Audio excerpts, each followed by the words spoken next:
Good evening and welcome to my channel.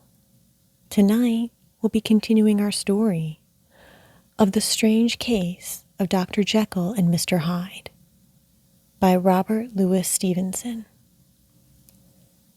Chapter 7. Incident at the Window. It chanced on Sunday, when Mr. Utterson was on his usual walk with Mr. Enfield, that their way lay once again through the by-street. And when they came in front of the door, both stopped to gaze on it. "Well," said Enfield, "that story's at an end at least. We shall never see more of Mr. Hyde." "I hope not," said Utterson. "Did I ever tell you that I once saw him, and shared your feeling of repulsion?" "It was impossible to do the one without the other," returned Enfield. "And by the way, what an ass you must have thought me, not to know that this was a back way to Dr. Jekyll's. It was partly your own fault that I found it out, even when I did." "So you found it out, did you?" said Utterson. "But if that be so, we may step into the court and take a look at the windows.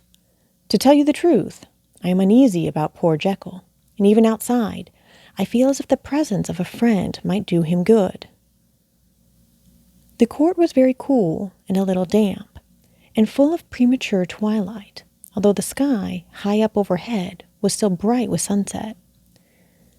The middle one of the three windows was halfway open, and sitting close beside it, taking the air with an infinite sadness of mien, like some dissolute prisoner, Utterson saw Dr. Jekyll. "What, Jekyll?" he cried. "I trust you are better." "I am very low, Utterson," replied the doctor drearily, "very low." "It will not last long, thank God." "You stay too much indoors," said the lawyer.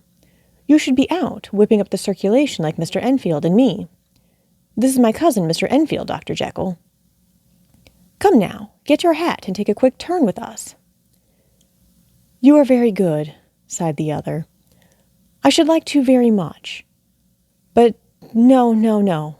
It is quite impossible. I dare not. But indeed, Utterson, I am very glad to see you. This is really a great pleasure. I would ask you and Mr. Enfield up, but the place is really not fit." "Why then," said the lawyer good-naturedly, "the best thing we can do is to stay down here and speak with you from where we are." "That is just what I was about to venture to propose," returned the doctor with a smile. But the words were hardly uttered before the smile was struck out of his face, and succeeded by an expression of such abject terror and despair as froze the very blood of the two gentlemen below. They saw it but for a glimpse, for the window was instantly thrust down, but that glimpse had been sufficient, and they turned and left the court without a word. In silence, too, they traversed the by-street, and it was not until they had come into a neighboring thoroughfare, where even upon a Sunday there were still some stirrings of life, that Mr. Utterson at last turned and looked at his companion. They were both pale, and there was an answering horror in their eyes. "God forgive us, God forgive us," said Mr. Utterson. But Mr. Enfield only nodded his head very seriously, and walked on once more in silence.